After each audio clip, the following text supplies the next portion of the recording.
with that, I'm going to pass it over to Riley. I work with Riley at Midwestern, and he has been one of our Laravel experts, I would describe. So he knows a ton about this framework, and I'm really excited to give him the chance to kind of share what he's learned over the years he's worked on it, worked with it, and some of the cool stuff that you can build really quickly with it. So give us just a second to swap laptops and audio devices around, and we'll be right back. For those of you who don't know me, just a little background information. Again, my name's Riley, and I have about 3 years of professional experience as a software engineer. I did some time at Missouri State University working as a web developer, but for the past 2 years, kind of like what Levi mentioned, I have been working at Midwestern Interactive with Levi and Megan and maybe a few other familiar faces here tonight I'm missing. But in those 2 years, I've gotten to work on some pretty cool projects and lots of different industries and lots of different tech stacks, but all of them, the combining feature of all of them is the fact that they've all used Laravel. And from someone who doesn't have a Laravel background, let alone a PHP background, it was brand new to me going into it, and I was obviously very nervous going into a first job and learning an entirely new framework. But over those 2 years, I've kind of learned how amazing it is, and I'm hoping to kind of share that with you and convince some of you to maybe pick it up and try it yourselves. First of all, what even is Laravel? And just a quick question, show of hands, raise your hands if you've used Laravel before or maybe even just PHP. Okay, a few of you, that's good. For those of you who don't know, Laravel is an open sourced PHP framework built primarily for building web applications. It can be used to build anything from simple CRUD APIs, integrate with third-party services. You can also build some cool console commands with it, and full stack applications, pretty much everything. But the primary focus is web applications. It was created back in 2011 by Taylor Otwell, and it is currently open sourced, which is always a good sign if you're a developer. It follows the MVC architecture pattern, and for those of you who aren't familiar, it's model, view, controller. So models interact with your database, views to display the information, and controllers to have the business logic there. If you aren't familiar with Laravel, some other frameworks that may be close in comparison is something like Django in the Python world, Ruby on Rails, or Levi might kill me if I don't mention it, but ASP.NET. It's sort of this philosophy of like this batteries included sort of mindset, having all of these tools readily available to you to streamline development. So we kind of gone over what Laravel even is, but why would you want to use Laravel? I've gotten to learn some really cool reasons as to why you should learn Laravel, but some of my top 5 reasons that I could really think of is, one is the built-in authentication and authorization with a package called Sanctum. So that handles everything from JSON web tokens to session tokens to authorizing users for protected routes, all sorts of stuff that come out of the box, some of which we will dive into a little bit later on. The other one is the artisan command line interface. So Laravel provides a pretty sweet set of command line tools that you can run to streamline your development. This is anything from queuing up some service workers to scaffolding out your models and controllers and even building out your database migrations, which is pretty sweet to have readily available to you in the command line. The other one is the Eloquent ORM to interact with databases. So if you're familiar with something like type ORM or even Prisma in the JavaScript world, it's essentially the same thing. It's just an abstraction layer for us to interact with databases. The other reason here is cron job task scheduling with queues and service workers. So any sort of logic that may need to run in the background, let's say for example you have some purchase orders for an e-commerce site that need to get some shipment updates and notify some users, but you just kind of want to run in the background. Queue up some service workers, create a scheduled job within Laravel, and that's all done for you just right out of the box. The last thing that I kind of want to mention is WebSockets with events and broadcasting. So interacting live with some sort of front end, say a Vue application or even the Blade templating system that's kind of caked into Laravel. If you want live updates for anything like a chat feature or live updates on a forum feed, whatever it may be, that comes with Laravel with pretty easy integration with WebSockets. And they also actually provide a JavaScript library, I believe it's called Echo, and you can install it into any sort of JavaScript front-end framework to interact with your Laravel application, which is pretty cool. But what about, skipped one. But what about the ecosystem? This whole talk is kind of centered around the ecosystem, and it's sort of my main selling point as to why Laravel makes it so great. And when I say ecosystem, what I'm really talking about is just an extensive library of first-party supported packages that Laravel maintains. You'll sort of notice if you read through the documentation site, if you pay attention to any social media presence from the Laravel team or Taylor Otwell himself, Laravel really prides itself on laying the foundation for you and building out all the easy things so you don't have to sweat it yourself. Like kind of all the things we mentioned before with authentication and eloquent ORM and cron job task scheduling, all sorts of stuff. Some examples of what I wanted to kind of throw out that we won't be deep diving into tonight, but I really kind of wanted to showcase just to show how powerful this ecosystem can be. One of which is called Laravel Scout, which is used for full text search. So it integrates with different services like Algolia or Melisense, I think is called, or TypeSense, or a few others. I think Elasticsearch is another one that's a popular driver to use. But it basically is an abstraction layer for you to do full text search on, like, let's say you have a forum and you want to search through all the content for all the posts. Laravel Scout's the way to go. Another honorable mention here is Laravel Nova. This one is actually a paid subscription service, and it provides just a series of tools that make admin work essentially a lot easier. So it provides ways to, basically a CRM to interact with your resources, and it also provides some metrics and reporting tools for you to do some internal reporting at your company or whatever project you're working on. The other one here is Laravel Forge, and I'll also throw out Laravel Vapor. Those two are the deployment strategies that are supported by Laravel and the team. Vapor is going to be your more AWS serverless sort of approach to hosting, and then Forge is going to be your more traditional hosting platform that basically wraps around like a DigitalOcean box, for example, and just provides a set of tools and a UI to actually host this. But enough about talking, let's code, We're developers here, at least most of us, I think. We want to see some code. So I'm going to be doing a live demo here, creating an entire project from scratch just to kind of show you how easy it is to get up and running with Laravel. And we're going to be doing that. We're going to create a very simple demo application, and there's no real goal necessarily to the project. It's more of a sandboxed environment that allows us to kind of showcase the cool side of Laravel and its ecosystem. So let's see, a couple prerequisites to throw out. You'll obviously need, in case you want to watch this and go back through it later yourself. Yeah, you see your hand raised? You have a black screen. Oh, okay, it's my terminal right now. It's just blank right now, so that it'll show up here in a second. A couple prerequisites I want to throw out. I'll actually make this a little bigger so you guys can see it. Let me type something in here. How's that? Can you guys see that all right, or should I go a little bigger here? It's still quite dark. Yeah, it's dark. Can you do like a light mode or something? Oh yeah, do we get a light? How's that? Better? Sweet. So a couple prerequisites. You'll need a text editor, a terminal to actually run the application, latest version of PHP, as you can see here, and the latest version of Composer, which is actually going to be your package manager for PHP projects, and specifically Laravel in this case. We're also going to be utilizing Docker. We're going to be containerizing this project, make things all nice and neat. So you'll need Docker, and I have Docker Desktop here. Okay, you guys can see that all right? So the first thing we're going to do, can you guys see the things I'm typing at the bottom all right still? Is that all good? All right. So the first thing we're going to do is we're actually going to scaffold out our project. And we're going to be doing that using Composer. And we're going to do that by running a command called composer create, or actually let's see if, yeah. We're going to run composer create project Laravel/Laravel, and then the name of the project, which in this case is Springfield Devs. We're going to go ahead and hit run here and let Laravel do its thing and open up our project in PHP Storm here. And let's go ahead and enter presentation mode. Make it a little bigger for you guys. How's that? Can you guys see the text on that all right? Or what about this? Cool. So Composer has scaffolded it out, everything. And the first thing that we want to do is to actually run our application, we're going to need some kind of database to actually work with this. And instead of using, installing a local version of MySQL or Postgres, we're going to use Docker because let's say, for example, you have 5 different developers working on this project, and you kind of want to streamline this development environment across all of the people's computers. We're going to utilize Docker for that. And instead of manually creating Docker files and Docker Compose files and messing with all of those, we're going to let a first-party package actually handle it for us. And that package is called Sail.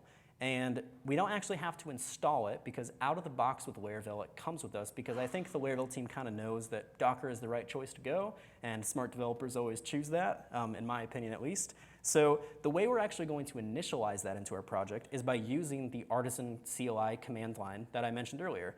And you'll notice that to do that, you're going to run php artisan, and that's the prefix you need to run anything in this artisan CLI. I'll go ahead and enter. Oh, I need to actually probably cd into the application. That would be a little helpful. So if I run php artisan, you'll actually see a list of all of the available commands to us here that are provided in the artisan CLI. So you see a bunch of stuff here. You see like route cache that creates a route cache file for your route registration. But this one is the one that we're going to be focused on. The one below that, sail install. And what that's going to do is install the Laravel Sail's default Docker compose file. So let's go ahead and run that. We're going to run php artisan sail:install. And it's going to bring up this terminal UI that is going to ask us what services we want to include into our application. There's obviously a MySQL, which is checked off by default, which we're going to be using today.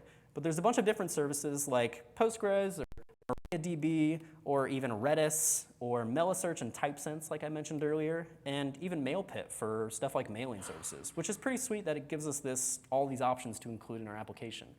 For the purpose of this demo, we're just going to stick with MySQL. We'll hit enter, and we're going to go ahead and let Sail do its thing and build out all those Docker Compose files. And you can actually see those in our application here. You'll see that we have, let me exit out of that. You'll see we have two main services here. We have a Laravel.test, which essentially is the PHP runtime that runs our Laravel application. And then a little bit down below, we have our MySQL service, which is just obviously our MySQL database. So now that Laravel Sail has done its thing and initialized into our project, we actually need to boot up these containers. You'll see that the images have been created in our Docker desktop. You'll see Sail 8.3/8/app, and you'll see the MySQL image. But we actually need to run these containers here. So we're going to do that with a command called sail up-d, and that's going to go ahead and boot up. Oh, forgot one thing here. Let's go ahead and, the one thing I forgot to mention, we're going to go ahead and change our environment variable here to run at port 85, and that's just because I have something running at 85, or port 80 right now, which is the default, which is why you saw that error there. I'm also going to add a couple environment variables here that we will touch on a little bit later. So I'll go ahead and get that done. And don't worry, I know it looks like I'm going fast, but I'll touch these here in a second. I'll update this file here, there. And kind of to explain what this is the config/services.php file. And this essentially is just a way for us to interact with environment variables. So instead of in our code, like a controller class, for example, of accessing the GitHub client ID through that method right here, we can instead in that service class do something like config services.github.clientID. And that's just a way for us to interact with environment variables, just to say, to keep it simple.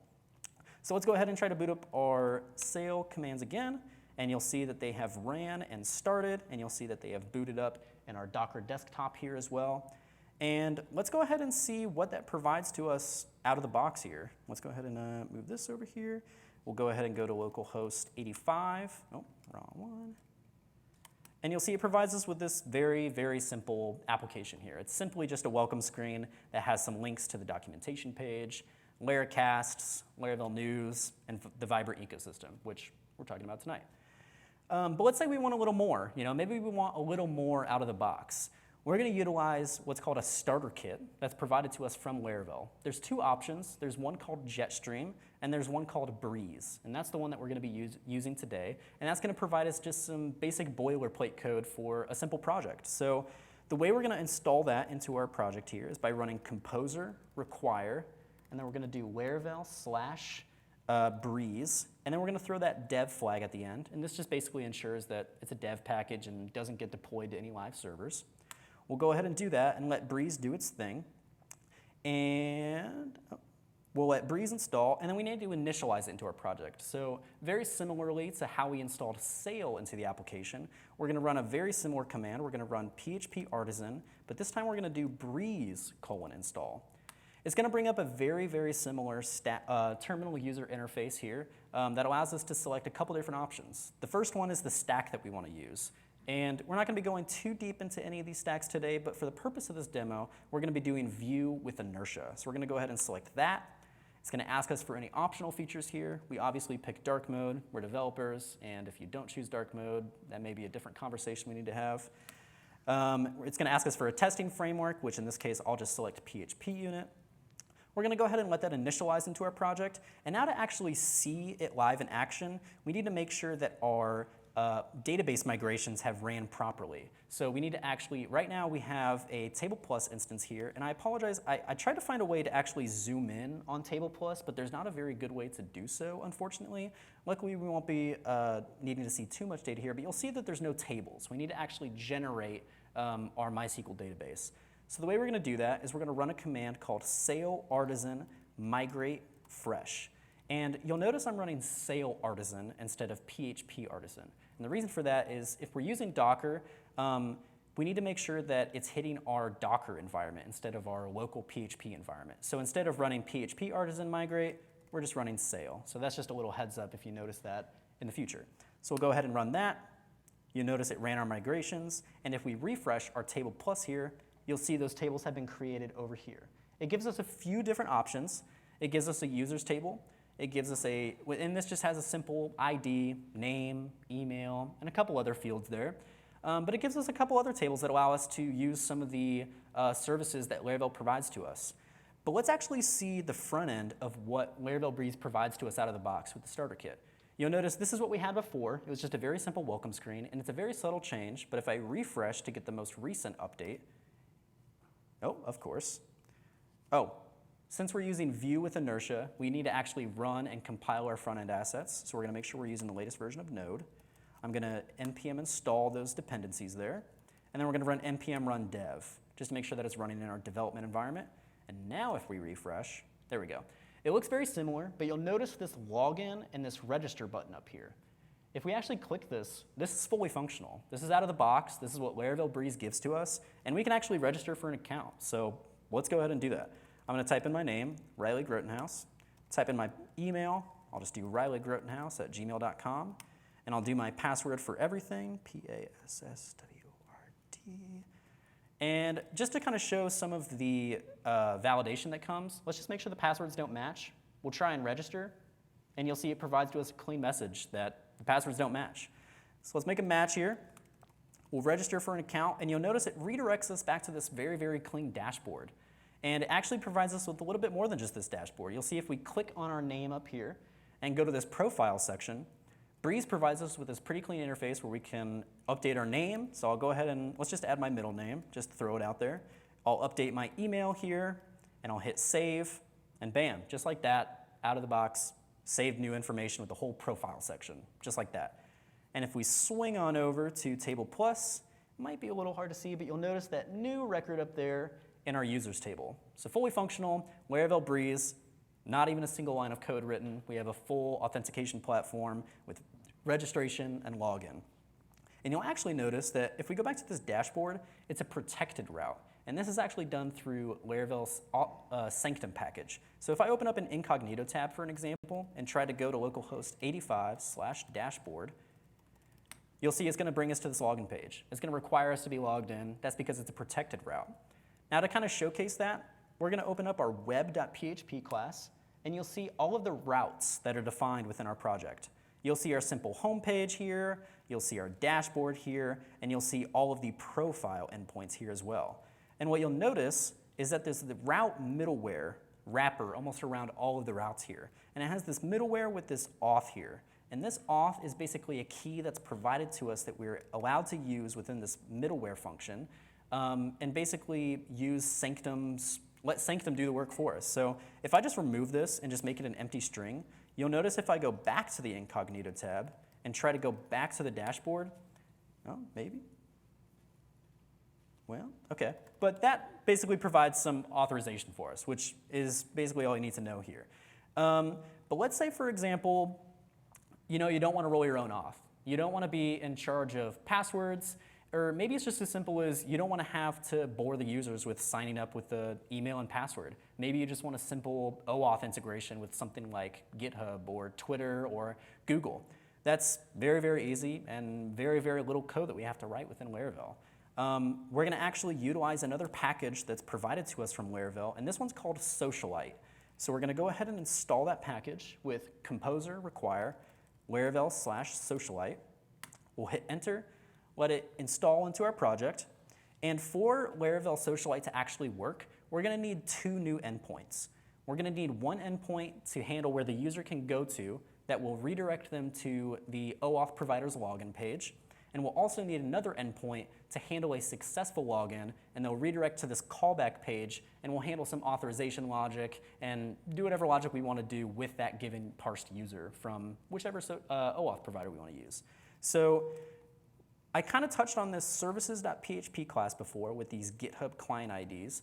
This is what Laravel Socialite actually looks at in order to use the OAuth provider. So you'll see GitHub, and we just need a simple client ID, a client secret, and a redirect for where the app needs to go after a login. If you wanted to do something like a Google OAuth integration or a Twitter integration, I guess X now technically, screw Elon Musk for changing that. All you'd have to do is go down here and just add a new section. So let's just say we wanted to add Google. We'll just do Google, add a new associative array here, which this is some PHP work, and then we just add our client IDs and our client secrets just like we did with GitHub. And the way we're actually going to use this, let's go ahead and create a new controller where the logic for these two new endpoints will live. And we're going to actually scaffold out this controller class with the PHP artisan command line. So we're going to run sail artisan make, and you'll actually see if I hit enter here, it's going to provide us with a bunch of commands of code that we can scaffold. So you can scaffold out different components, controllers, database factories, your models, all sorts of stuff here that are provided to you. For the purpose of this, we're going to make a new controller. So we're going to run make controller, and we're just going to call this the GitHub auth controller. And this is going to be the controller that handles, obviously, our GitHub authorization logic. So in here, we have two new endpoints, so we'll need two new methods to match up with that. We're going to create a function here called simply just login, and we'll create a function here called a callback. And add some comments up here just for you guys. This is going to handle after successful login. And this login method is all it's going to do is redirect to GitHub login screen. So to actually use Socialite, we're going to import the package above, just like this. And this method here, all we have to do to redirect the user to the login page is we simply just need to do a return of the Socialite driver. We need to set the driver type, which in this case we're going to do GitHub. Now if you were using something like Google or Twitter, this is where you would change it here. So you do Twitter or Google. But we're just going to stick with GitHub. And you're going to run one simple method that's provided to us out of the box with Socialite. It's simply just redirect, just like that. That's all this method is going to be. This callback down here is going to be a little bit more complicated, but not so much. What we're going to do is we need to first parse back. This is the controller method that handles the redirect after a successful login. So we need to first parse that GitHub user that's returned back from Socialite. So we'll define a new variable here called GitHub user. I'll actually scroll down so you can see that a little better. And add some space there. And we're going to use the Socialite driver again, set it to GitHub. And instead of calling redirect, we're going to call the user method here. And what this is going to do is basically just parse back the returned response from the login and put it into this GitHub user variable. Now we need to actually store this user in our own database. So we're going to utilize the user model. So we're going to go ahead and define a new user here. We're going to import the user model class, and we're going to run a method called update or create. And this is a method that's provided to us from the Eloquent ORM, and it takes in two parameters. Essentially, this update or create is exactly what it sounds like. It's going to take in a key to check if this user already exists in the database, which in this case, we're going to use their email. We're going to use the GitHub user's email and check it in our database, see if it exists. If it doesn't, we're going to create it. And if it does, we're going to update it with whatever's in the second parameter here. So the way we actually get this email from Socialite is we're just going to access that GitHub user variable, and we're going to run a method called getEmail. It's pretty much just as simple as that. And to update our name, for example, all we have to do is GitHub user getName. Now, this is very bad practice. I want to preface this. What I'm about to do, you shouldn't do in production. But since a password is technically required in this database, You could make it a nullable field, but I'm just going to set a password for this user. So we're just going to bcrypt a simple password. Again, don't do this. It's very bad. You would probably want to make your password nullable. So now that we have this user created here, we need to actually authenticate them and authorize them so they can actually access these protected routes that we have, like the dashboard and their profile. So the way we're going to do that is auth-sanctum actually provides us with a facade, or basically a way for us to interact with service classes. And they provide us with an auth facade here. And on this auth facade, we have a simple login method. And all this takes is our user object, and that's it. And basically this little bit of code runs all the auth sanctum stuff in the background and allows them to access those protected routes and authorizes them in our system. And then after this, after we log them in, we simply just want to redirect them back to our dashboard. So now we need to go back to our web.php and actually route these controller methods to actual endpoints. So let's go ahead and do that. We'll go down here and we'll define a new one. We're actually going to first import our controller above. So we're going to use GitHub auth controller so we can access the methods there. We're going to define a new route here. We're going to do route get, and we're going to do /github/login. And it's going to take in two parameters. It's going to take in the name of the controller that we're using, which is the GitHub auth controller, and then the name of the method, which for this login one, it's just login. We're going to create another route down below, but this one's going to be callback. And this one is going to map to the callback method in GitHub auth controller, which PHP Storm, I got to throw it out there. I was kind of a hater against it at first, but Levi kind of convinced me. You can actually command click in there and see our methods here. So to actually make sure our new routes are in our system and available to use in our development environment, we're going to run a command called sail_artisan route cache. And that's basically just going to ensure that the new routes we created are available for us to use. And you'll notice I'm actually going to refresh our database. So I'm going to remove that user essentially and start from a fresh database instance. I'm going to go ahead and go back here. You'll refresh. You'll notice we go to the login page. But let's go to that new route we created. Let's go to github/login. And you'll notice it's going to automatically redirect us back to this dashboard. That's because I'm already logged in as GitHub and I have a remember token. But if I go ahead and open up an incognito tab, I'll kind of show you what the expected user flow would be. So you'd go to something like localhost 85/github/login, and it would bring you to this page, which is the sign into GitHub to continue to Springfield devs, which is the name of the OAuth application that I created within GitHub. You would typically put your username or email, your password, do any authentication you need to do, and then it would redirect you back here. But I don't want to type in my username and password up here, so I'll let you guys trust me that it works. So just like that, within a matter of, I don't know, 20, 30 minutes, we have a full Laravel application with a full profile section where we can update our profile information, we can log in, we can register, we have protected routes, and we have full OAuth integration with any service we could imagine, like Google or GitHub or whatever, just like that. Now let's say, we have this application and you can log in and that's pretty cool, like you can log in, but there's nothing to do. Let's say you have something to sell. Maybe you want to build an e-commerce store. Most of the time you would integrate with something like Stripe. Now, instead of actually utilizing the Stripe API and doing all the work manually within Laravel, Laravel provides us with a package called Cashier. And Cashier is basically just an abstraction layer for us to interact with Stripe. It's basically, you can think about it as a wrapper around the Stripe API, and provide some more just clean methods to work within our system. So let's go ahead and install that package into our project. So we're going to do composer require Laravel/cashier. We're going to let composer do its work and install it into our project.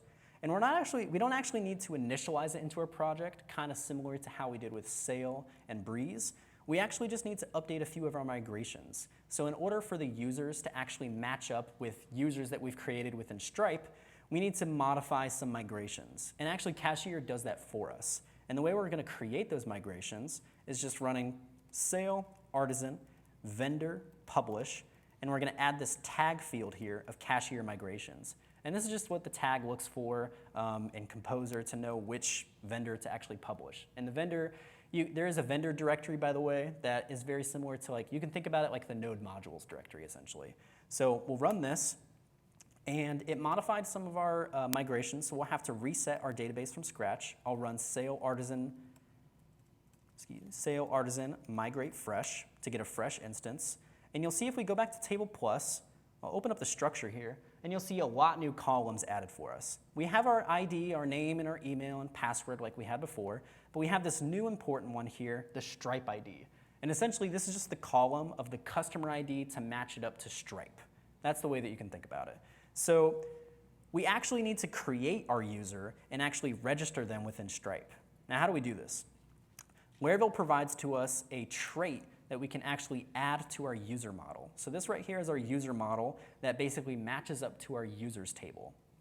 And in here you have your fillable traits, which is just basically an array of all the columns that you can mass assign to your database table, your hidden fields, all sorts of stuff. But what we care about is these traits. And what you can think about, if you're not familiar with traits within PHP, in simplest terms, it's essentially just a collection of methods and some attributes that are accessible that you can add on to your other classes to use. So Laravel provides, or Cashier provides us with this billable trait. And we're going to go ahead and import that, and we're going to add that here to our user model. And if we actually command click into that, you'll see this trait, it actually extends a couple of other traits, but we're going to focus on this manages customer.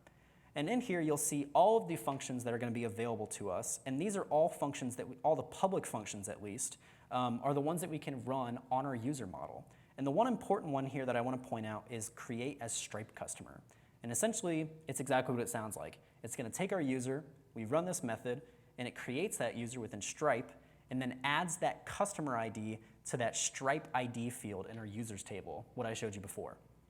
So how are we going to do that? We're going to go back to our GitHub auth controller, where we handled our callback logic for authorizing the user, storing it in our database. We just need to add one simple step here. First, we're going to check if the current user model does not already have a Stripe ID. So we're just going to do that. That's very similar to other programming languages. If you're not familiar with PHP, it's checking if it doesn't have that. And then underneath here, we're just going to run user and then that method that we saw, create as Stripe customer. And in this method, it basically just takes in, actually, it doesn't take any parameters. It's just simple as that. We're simply just going to create them as a Stripe customer. I'm going to cache our routes, make sure everything's up to date, refresh our database, and we're going to go through the login process again. And what you'll notice, refresh, we'll go to github/login, and you'll notice it's taking a little longer. That little extra delay is when it's actually creating that Stripe customer. Now, I'm not going to show you the Stripe dashboard. I don't really want to show that. I'm not sure what's in there, and just to be on the safer side. But if we pop back on over to our table plus, you'll see our users record, the new one that we have created. You'll see this Stripe ID here. And this is the customer ID that's created for my user here. Now, what do we actually want to do with this? We have a customer created, but now we need to add some functionality to it. We're going to add two main pieces. We're going to add a billings page to where the user can redirect themselves to add payment methods. They can update their shipping information, their billing information, and they can also view a clean invoice history of all their previous purchases. We're also going to add a way for them to check out and purchase a product that I've created already in my Stripe dashboard, which I don't want to spoil it, but it's pretty sweet. So we're going to need two new methods again that line up with two new endpoints. So let's go ahead and create a new controller. We're going to run sale artisan make controller, and we're going to call this the billing controller. And we're going to go ahead and open that up, and we're going to create our two new methods here. The first one is just going to be the billing, and this is just going to be the method that handles redirecting them to that billing page. And then another method here for the checkout, and this is just going to handle the user's checkout flow. So in here, it's very simple. All we need to do is we need to first access our authenticated user. We're going to map up our routes here, and we're going to add them here underneath this route middleware guard. And we're going to do that just like this. We're going to run route get/billing. That's the endpoint we want to use for the billings page. We're going to do import the billing controller, and we're going to point it to the billing method. And then we're going to create our other one here, which is our checkout method and our checkout page. And because that these two routes are underneath this route middleware guard, now in our billing controller, we are able to actually access that user and store it into a variable. And do you remember that auth facade that I was talking about earlier where we ran auth login? It provides this auth facade also provides us another method. It's pretty easy, just user. And now, just like that, we have access to the authenticated user that's protected and logged in for this route. And what we want to do is that billable trait, if we go ahead and go back to the user model, click into the billing trait, and I'm not sure which one it is, but there is a method on there that basically allows us to return the user, and we're just going to run redirect to billing portal. And this method does pretty much exactly what it sounds like. It's just going to redirect this authenticated user to the billing portal. And it takes in one single parameter. The only parameter it needs to take is just the route that the user wants to go to once they're done on this billing page. So we're just going to pass them back to the dashboard, which means once they're done, they're going to go back to our dashboard page. Down here in our checkout, we're going to do something very similar. We need to access our authenticated user. But this time, instead of redirecting the user back to the billing portal page, we need to redirect them to a checkout page.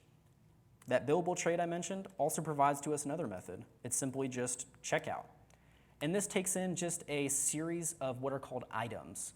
And in this case, these would just be the items that the user is purchasing.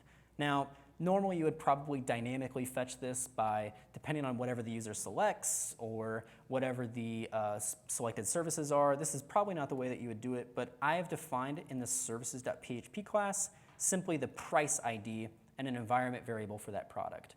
The price ID, you can essentially just think about this as the ID value that lines up to the product that we're purchasing. So I'll go ahead and pass that in here. Let's go ahead and go back to our billing controller. And I'm going to go services, let's do config services.stripe.price ID. And then it takes in two parameters here. It takes in an array of these items, and then the second is an associative array, which an associative array, you can just think about it like a JavaScript object, essentially. It's just a little bit different of a syntax.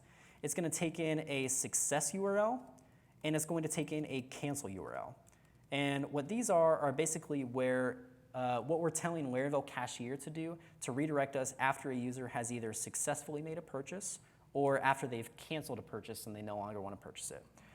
We're just going to make those both the dashboard page. Just keep it nice and simple for us.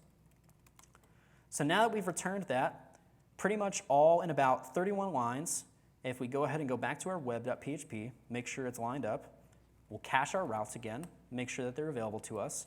And just like that, in about 31 lines, we can now go to a billing page, and we're redirected to this page here, which is provided to us from Stripe. And we can add a payment method, billing information, and invoice history, which let's go ahead and add a payment method. And if you've worked with Stripe before, you know exactly what this is, and this almost this ASMR sound. We're going to do a bunch of 42s. And for those of you that don't know, the sort of inside joke, the test card that you use for Stripe, you just do a bunch of 42s, just to make sure you're not charging your card. We'll go ahead and add that to our account. And again, I'm not going to show the Stripe dashboard just in case to be on the safer side, but it is now added into our system. We can actually update our billing information with our address, our zip code, phone number, whatever it is. And this is all being sent to Stripe dashboard, all for us in the background. Cashier's just wrapping around that Stripe API where we would normally have to interact with it, but now we're just using Cashier. Now we're going to redirect back here. Now that we've gone to the billing page and we've actually created a user, added a payment method, and maybe updated our shipping information, now we want to purchase something. So now we're going to go to that new checkout route that we did. And it's going to do something very similar. It's going to redirect us to this new page where we can now purchase it. And you'll see now you can buy my super awesome shirt for $50 if you want. And it's got a whole bunch of super complicated patterns on it. Shout out if you actually know that reference. I'm going to go ahead and add my name here. You'll see since I'm logged in and authenticated, Stripe and Cashier are going to automatically know my payment methods. But if I wanted to, I could continue as a guest and add a new one for any reason I wanted to.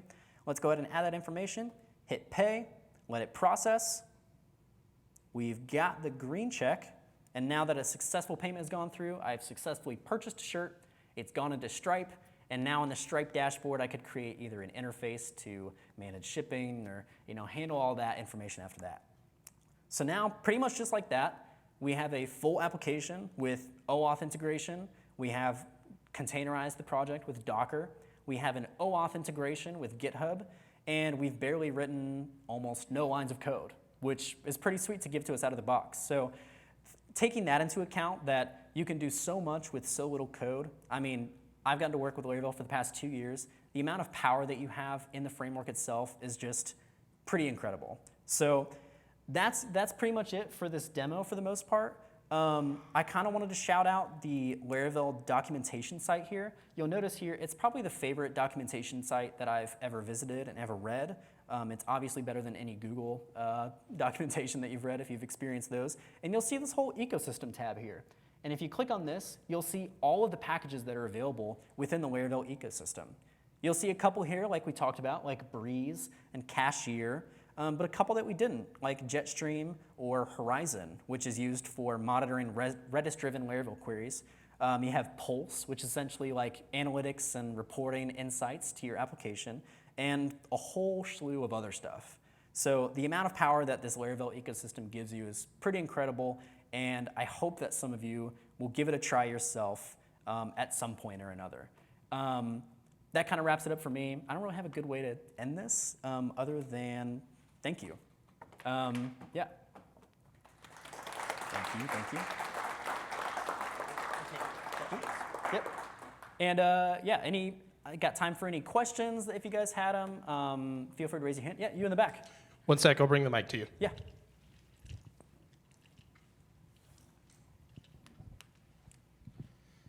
Hey, great presentation, man. Appreciate it. Thank you. I had two questions. Uh-huh. You had GitHub authenticated, and that made sense. How did you get the Stripe ID from the GitHub account? So Stripe, the Laravel integrations, kind of unlike Cashier, Cashier is going to specifically look in this services.php config class for those environment variables. So any integration like GitHub or Google, you're going to do your client ID, secret, and redirect here. But I forgot to mention it before. I didn't really want to expose it. Don't even try. I'm going to delete all of these OAuth integrations and keys after this so you can't hack me. But essentially, all you have to do is add your Stripe key and your Stripe secret into your environment variable. And it's pretty much as simple as that. And Cashier is smart enough to know to look at that and use it. What was your other question? If that answered it properly. Yeah. The second one is, where does Laravel get complicated? Laravel definitely gets complicated. I think more on the PHP side. I think PHP definitely has its constraints with it being a kind of dynamically and like loosely typed language. I luckily didn't get to work with something like PHP 5, which I think a lot of the people who have previously worked with PHP have had a lot of complaints. There's been a lot of improvements since then. So I think that's probably where the difficulties lies, just kind of managing PHP, I think. Yep. Any other questions? Yep. You're right there. What was it exactly that convinced you to switch to PHP Storm? My job. PHP Storm. Sorry, Levi was. Yes, I was a very avid VS Code user, and I was very, very against that because I really just liked my setup. I liked all the keyboard shortcuts I got. I liked all the extensions that it gave me, and I came from more of like a Node.js or JavaScript world, so that's kind of the IDE or the text editor that I used. But Levi has used PHP Storm, and he convinced me to at least try the demo. And I was able to find some extensions that gave me my key mappings for VS Code. All the stuff that comes out of the box with PHP Storm is just too good to turn down, I think. Any other questions? Yeah.